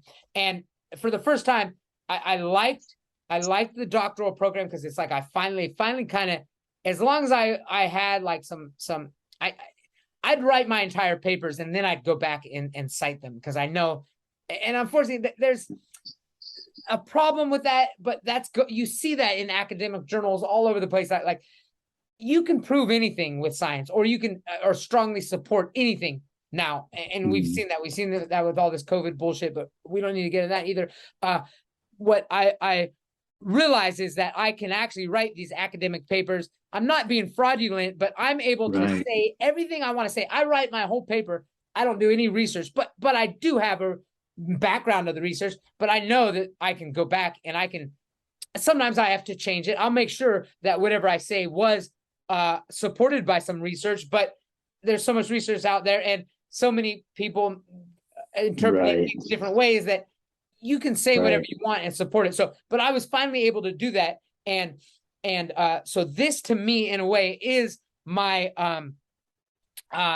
my, I am, and I mentioned this to you before, like what I'm Mm, hoping with this podcast, and there right. may be people that I don't know who come and become a part of this, because this is something I want to do for about 20 years, and what podcasts are may change. It may move to a different platform, but eventually I want to actually just cut out the whole digital. And I'm hoping that in some way, whatever way we communicate in the future, that maybe just with our minds, people will come, or I'll just have a date every year, a 2 month period in December and January is like everybody's welcome, come here, uh and Wow. that's what I want. That's what I want. And someday I'll die. And I think, yeah, so I'll die on December and January and everybody's here maybe, but I kind of want to be by myself. And then I just, Mm, even family and stuff, I feel like I kind of want to just do, say for that final moment. I don't really want anybody disrupting me. I think uh nobody, you know what I wow. mean, because I'm Yeah. not taking any of them Right. with me, you know what I mean. I don't, I'll have those connections like a couple days before, but that final go, I don't want to be holding somebody's hand or anything like that. um and so I guess my question, I just said a lot of things there. Anything you want to Hmm. comment on, if that applies to your life? Do you agree or disagree? Because I do.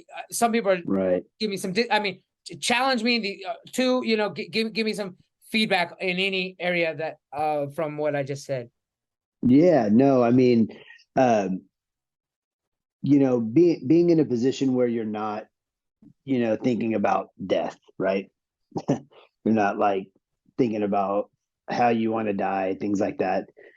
Um, to me, if that's how someone wants to live their life, wonderful. Like, like you got some people that want an app where it tells them exactly the day and the time they're going to die. Yeah.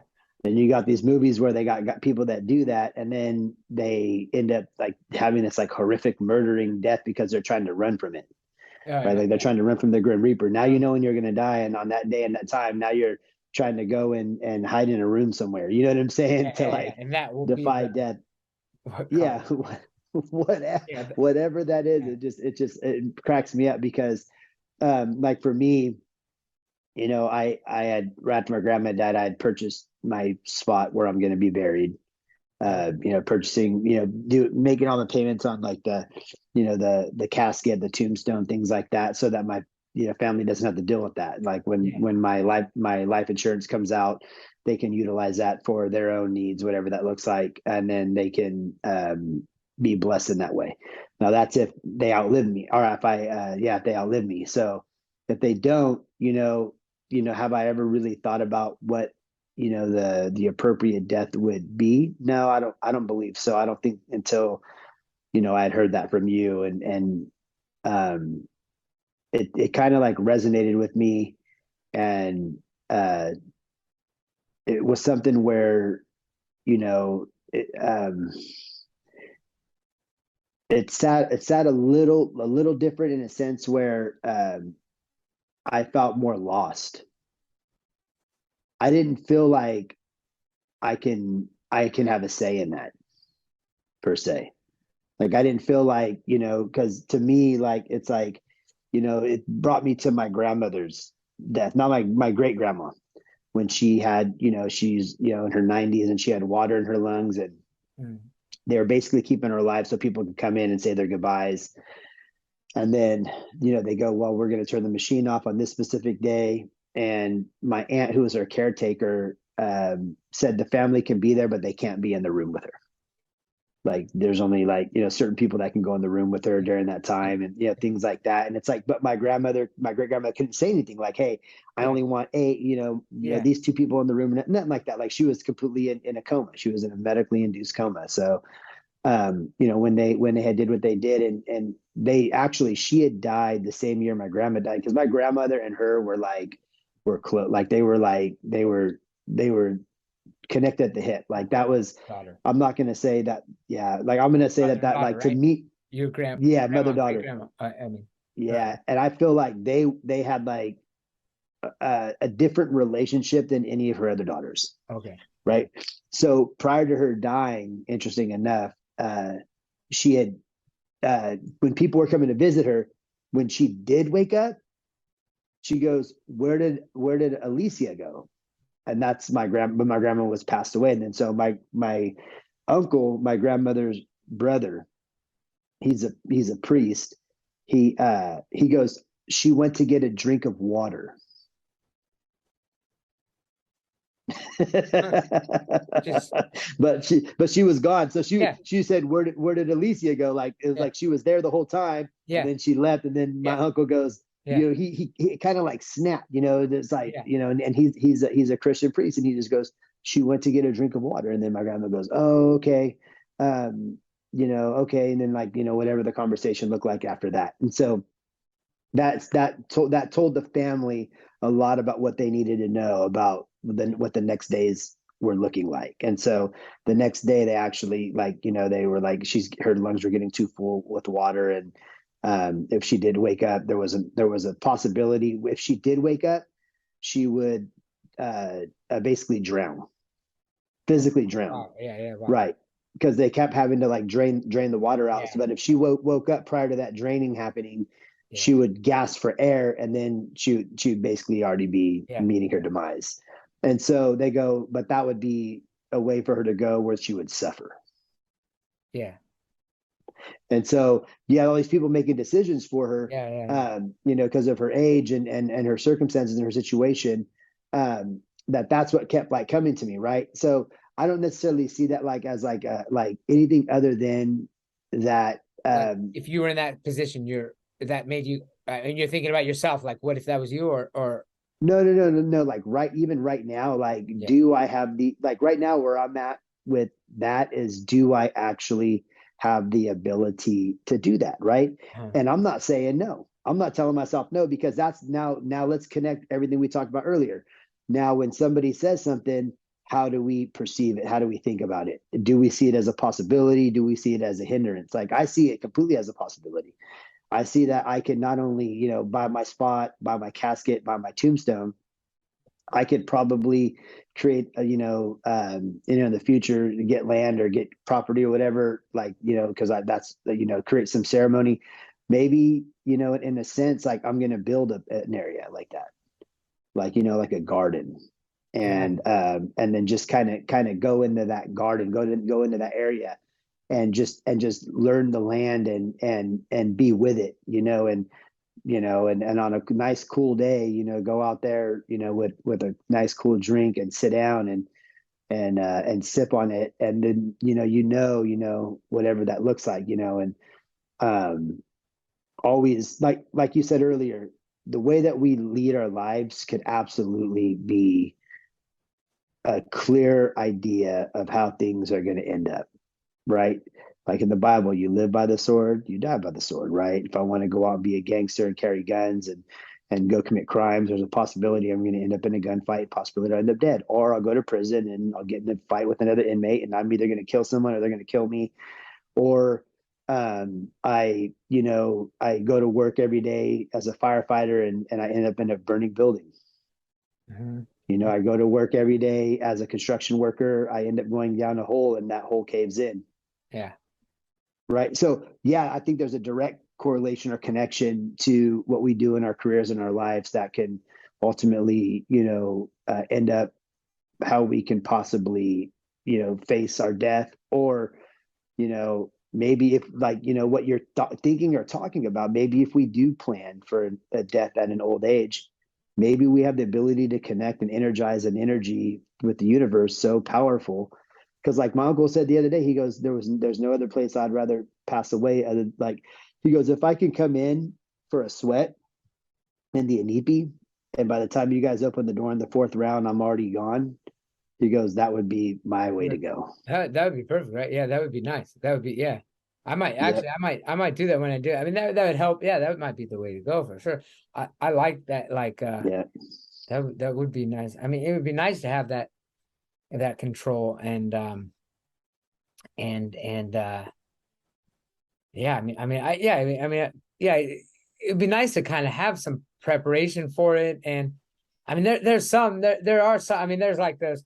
I don't know if you saw it. It was pretty intense. Somebody like, when like temples were raided mostly by Europeans when they were ravaging through like China Mm-hmm.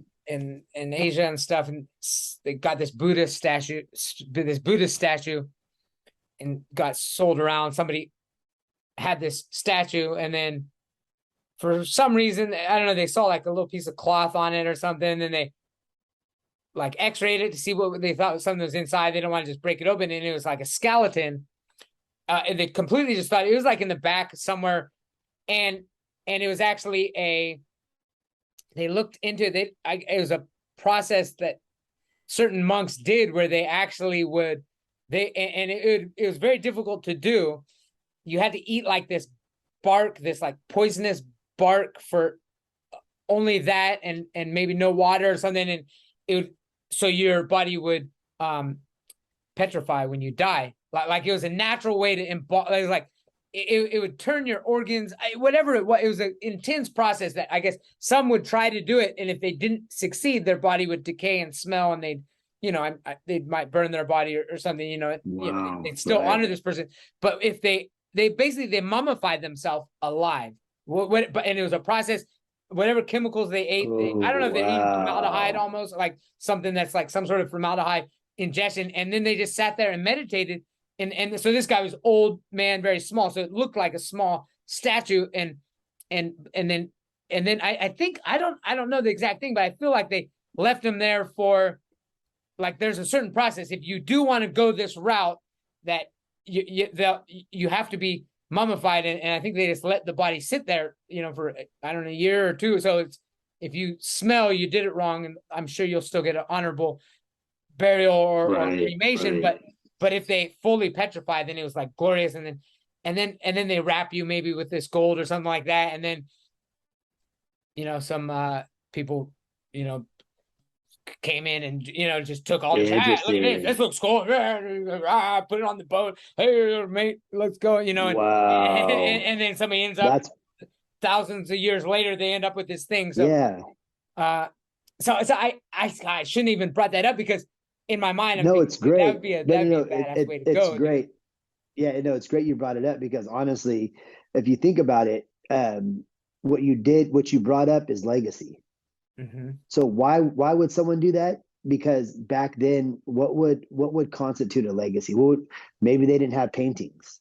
Maybe the only way that your relatives will know about, you or your family is by doing this, because it creates this idea that we're gonna, even though like our spirit that's controlling this physical being is not here anymore, our physical being will forever be. And then that's legacy. Now you're like this, you're just like commodity, the oldest, like the oldest person they ever found here, in the Americas is like a female, right? And they found her underwater in a cave. And so it's like, whether she knew it or not, or whether the people that they found underneath this, inside this cave or not, knew what was going on, Yeah. they all became like legends. You know what I'm saying? Like overnight, like they didn't have no idea. They're like, oh, like 2,000 years from now, someone's going to find us and they're going to consider me the oldest human that's ever lived. Yeah. When there's been older humans, she traveled down with her family. She's probably even younger than her relatives that brought her over, and now she's known as the oldest skeleton. And honestly, till this day, the scientists are pissed because they haven't had the opportunity to actually do what they want to do with the body. Yeah, because the Native Americans are like, nah, like she belongs to us. And so there's actually like legitimately like a court hearing right now that's occurring between the natives and the scientists of that land, because they want to preserve the body, they want to bury it, they want to give her an appropriate transition. They don't want, they're thinking that you should have left the bones where you found them. Yeah. Per se, and then the scientists are like, well, yes, but how are we going to find out how our ancestors used to live? And but I can see both ways. I'm interested in, you know what I mean? Archaeological discoveries are cool. And exactly, personally, if this is sent into, I would like to respect. We don't know what she'd want. If somehow this video is sent into 1,000 years from now and my body's fine, I'm actually okay with people doing whatever they need to do to satisfy whatever bullshit story they want to fulfill. Exactly. But it's just matter, and I think ultimately nothing is matter anyway. Right.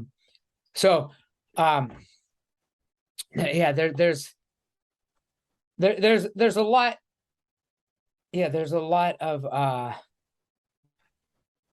this is still a new area for me. I wanted to develop it. Nothing I say is set in stone in the sense that I might come to a different conclusion, but I'm definitely on this track of trying to create, that's what I'm doing here. Yeah, here in Thailand, here on my land, here on this podcast, there is this theme that I'm reaching out. I'm reaching out to you right now, and maybe one or two people who actually listen to it this far, or maybe they'll fall asleep. I see, the reason I started doing podcasts is because I listen to podcasts now. Like now, that's really the only. I was doing audiobooks for a while, and then they're written too well. Like there's too much thought put into it. I put a lot of thought when I write something. I do still want to write a book. There's something in book writing, but this raw conversation and my stutters, I was listening to myself, and some of them I was like, oh my goodness, like I couldn't formulate my thought. I couldn't articulate it, but there's something raw in there. There's something beautiful. And so anyway, so I do it sometimes. I'll fall asleep listening to a podcast, and I'll sleep through like it's got AI generator where it'll figure out what I might like, so it'll play a different podcast, and I'll sleep through 2 or 3 of them, and all of a sudden I'll just wake up to just be like, you should use copper. A copper hoe will prevent the slugs, because we got bad slug problem here, or the snails that eat anytime I plant anything, that the snails eat them, but I'm not going to use any chemicals, of course. They're like, don't use the iron. It's just funny that I wake up to this. It's like why did I wake up that moment? I was just thinking about these too. I mean, how am I gonna?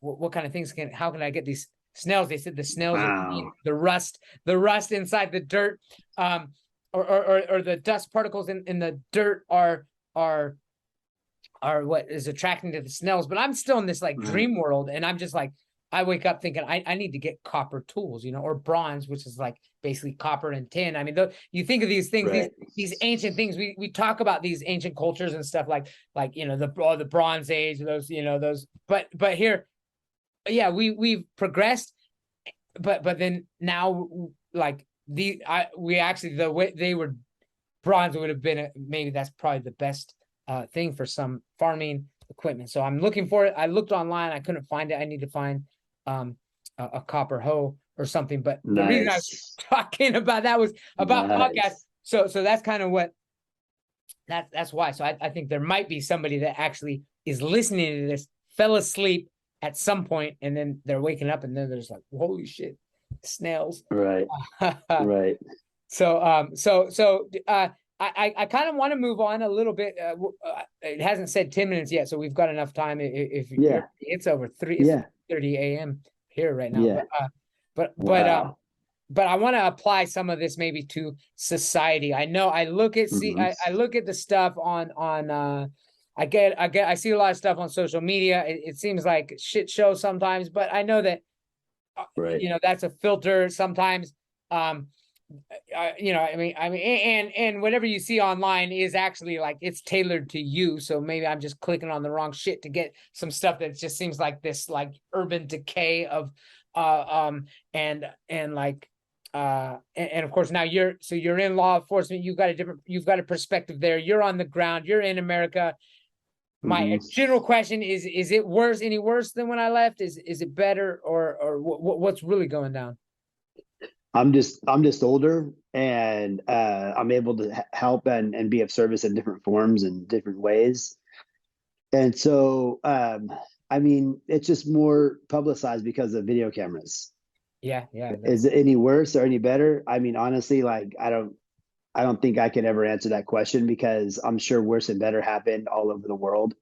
Mhm. And just depending upon the publicity that either situation occurs or has, and and whatever that looks like, it may make it, more public. Now, if it's more public and people are seeing it, they're like, oh my God, like this is what's going on. Yeah, but it's happened in the past, like multiple times as well, and things like that have occurred. Where's the prevention clause? What are we doing to prevent, even further? What have we done, and has it worked? And if not, then why aren't we changing it? And there's this whole conversation that can be had, from the way bottom all the way up to the top and back down, again and again and again. And it's an ever evolving level of communication, between the community as a whole. And so I've seen the community, in that I've been involved in, mm, go from real small to building big, and then back down and then back up, because of situations, and certain things, or people that were involved, right? And so, I mean, for me in my life right now, I mean, in the United States, you know, for how I would answer is that things just are every day, like every moment. Like there's something that's going on right now that we have no control over, and that's okay, because it'll be a learning lesson for somebody else.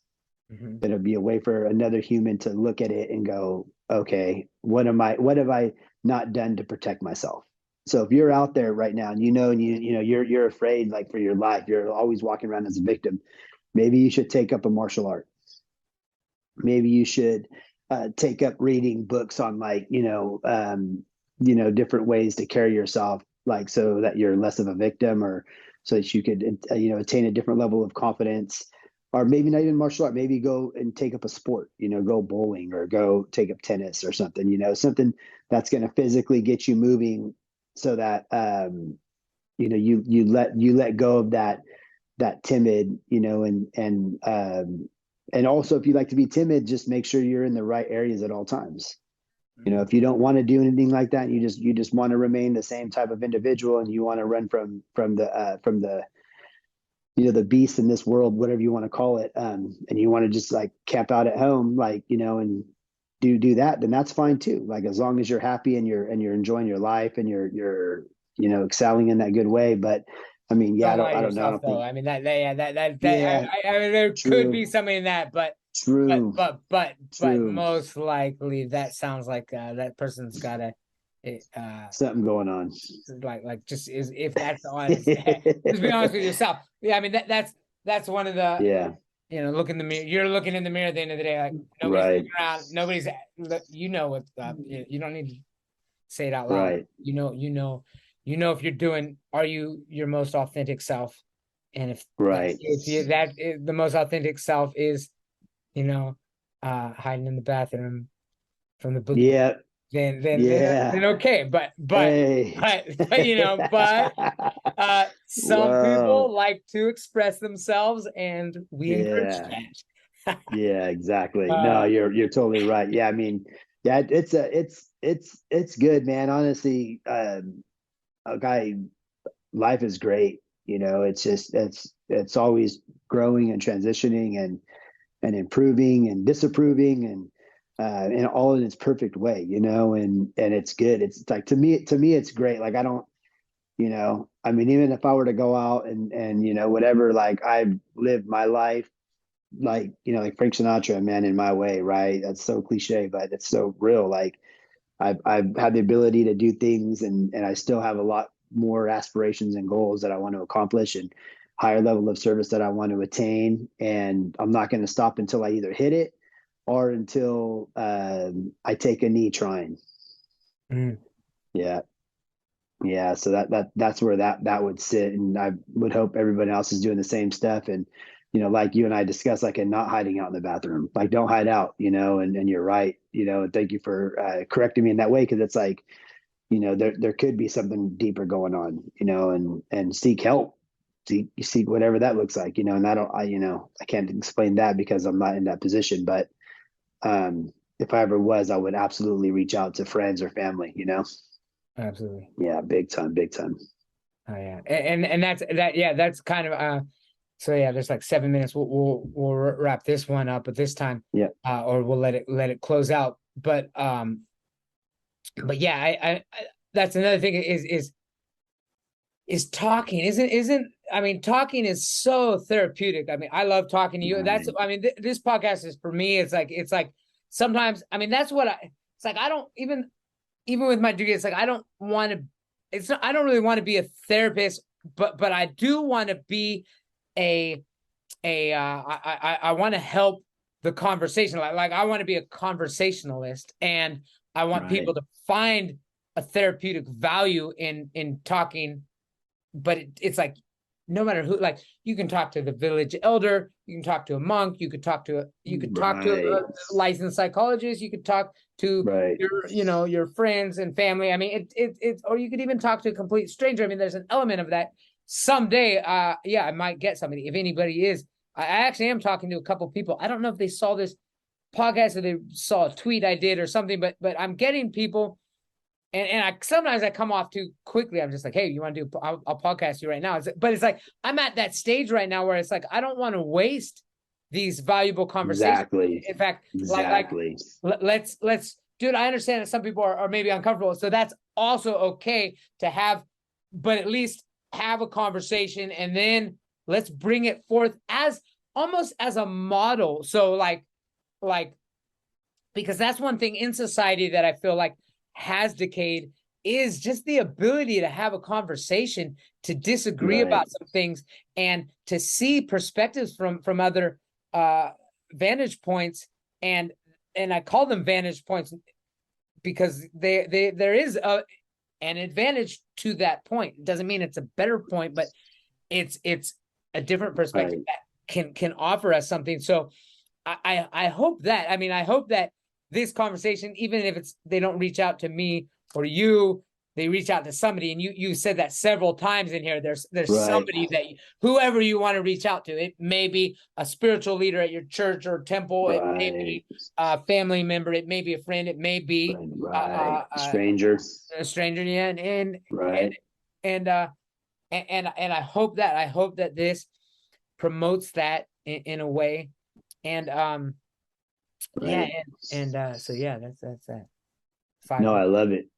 Yeah, we could. Yeah. Yeah. No, I love it. I love where this is going. And interesting enough, like things sort of like I have a strong feeling that it is going to get busier for you, you know, and I know it. I know it 100%. I know some other things that I'll chat with you offline about, you know, that we may have an opportunity to tap into too as well, Absolutely. because of our past and our backgrounds and what we do and how we've done it. There's a lot more, like, you know, and I feel like, um, this is a great opportunity, a great tool, and a great resource to utilize to help other, upcoming, just humans just that want to just evolve, that want to like, get to that next step, or are they, they might feel, like that there's something more out there, because there always is. And then they're able to listen and get a gold nugget, even one little piece, and then and utilize that to come on here and share that. You know what I mean? So Absolutely. I Yeah. mean, shoot, if anyone's watching this and you got something from it, reach out to Dr. CD and let him know what that was, and drop a comment or something in there, and ask the questions that you need to ask, and then ultimately, either figure out a way to connect to see, Dr. CD, and have a chat about it, or and just like you and I did, like we had a chat first, we kind of, but I've known you for years, so it's a little different. It could be a little intimidating, but for those of you that feel intimidated, that's the best moment. That's the best opportunity to be the most raw. Like if Yeah. you're feeling that, like that, if you feel something bubbling, you're like, oh man, I feel like I could do that, then do it. Don't hold up. Like, even if it feels nerve wracking, or you feel like, man, I've never done nothing like that before. I don't want to, like, be out there. I mean, I know Dr. CD is going to take care of you. He's going to put you in a good way, and you'll come out sounding just as raw as ever. Yeah. In a good Yeah. way, man. You know what I'm Yeah. No, saying? I mean, So authentic. I mean, absolutely. And I get, yeah, I get choked up on words sometimes, and mispronounced words or ways. I mean, but yeah, that's like, I mean, I absolutely do. So yeah, I mean, we'll definitely, yeah, yeah. No, hit me up with other things. We'll definitely do this again. I want to get everybody yeah, that wants to come on, and then I want to, boom, round two, and we'll like pick up where we left off, but then we'll also just bring it to another level, and then some people might, that might be their fix. They'll wait till Louie Moreno comes around again or whatever, but yeah, so we'll definitely do it again. It's great. It's great to see you. It's great having you. I you too. appreciate it much. And Oh, I love you, bro. I'll see you next yeah, time. love you too. Hope. Bye bye. Talk to you later, brother.